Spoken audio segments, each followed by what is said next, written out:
Okay, well, now that we've all seen the end of it, it's time to discuss the thoughts on the epic Penguin first season. Now, I'll go out on a limb right now and say that this was a very good show.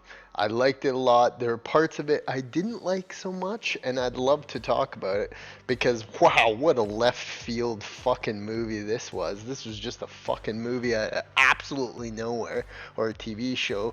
Uh, Based on a character from a movie that was just absolutely out of nowhere that I talked about earlier that I really liked called The Batman.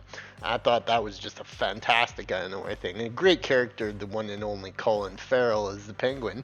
This show blew me away to like just like the movie. It was really good, and it's refreshing to see these kinds of things that are like Joker but not Joker, but kind of like a superhero movie but not a superhero movie, kind of in a fictionalized world but kind of in reality. It's very neat idea.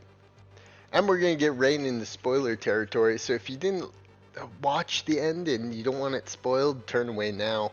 And well, with that said, yeah, I can't believe that Vic died at the end. I can't believe Penguin killed him in that fashion. That's extremely brutal. Now, I didn't quite like the character as much as other people might have, but at the same time, it's still really weird. They just had Penguin kill him because he saw Vic saw him at his weakest, so he didn't want to actually have anybody left in his life that would tie him down. And just goes to show you what a mental case Oz is, and it was an extremely unexpected event, as was Sophia getting taken down and thrown in Arkham like that.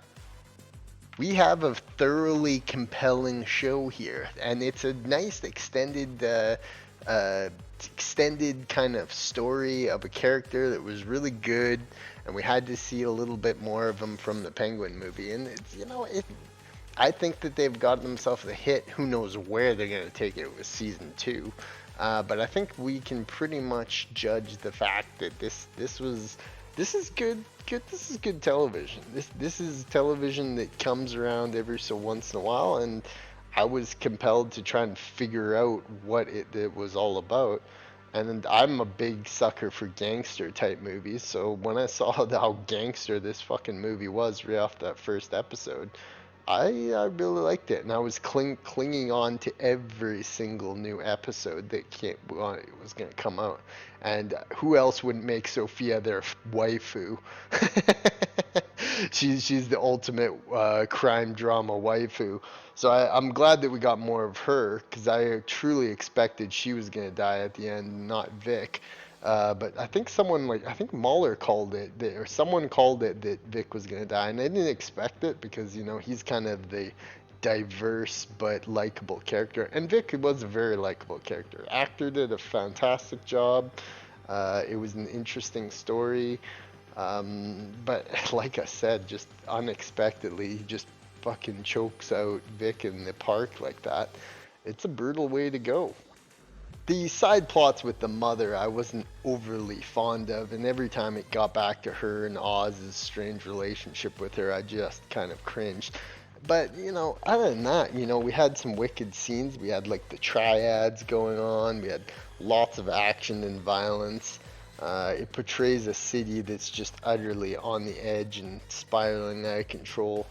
And like you really got to ask how Oz got away with it all at the end of the day, but it pretty much seats him as a powerful figure at the end of the next episode. So I mean, next season, he's going to be this powerhouse. So I can only imagine where that's going to go. Maybe they're going to introduce the Joker. Maybe they're going to play in Batman. They're making the Batman 2.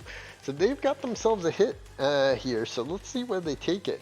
I always wanted the dream of Joaquin Phoenix's Joker being inserted into this world, but I mean, how else are we going to identify the how else are we going to get that now that they fucked Joker 2 up? So I mean, I think it would all be very interesting. I don't know if it's possible. Like I've said in a previous video, that I think that just bring back Joaquin's Joker anyway, make up any story for it.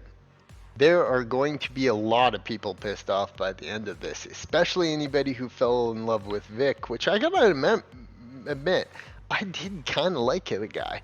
He was cool, he was calm, he was collected, he did everything right, and then at the end, Oz just fucking killed him for not really that big of a reason, all things considered.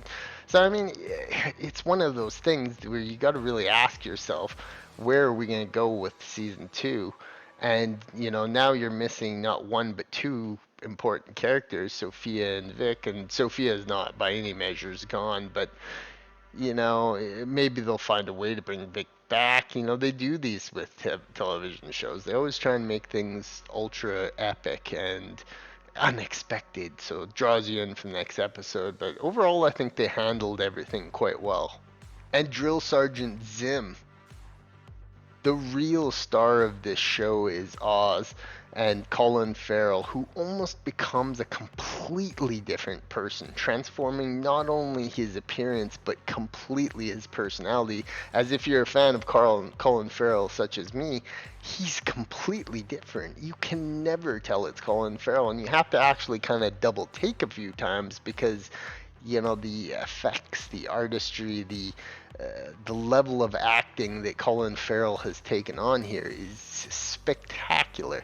And I think it's a reason to watch the show in itself, how one person can become someone completely different and someone who doesn't even exist in the real world. I mean, there is nobody like him because he's a fakely made prosthetic man.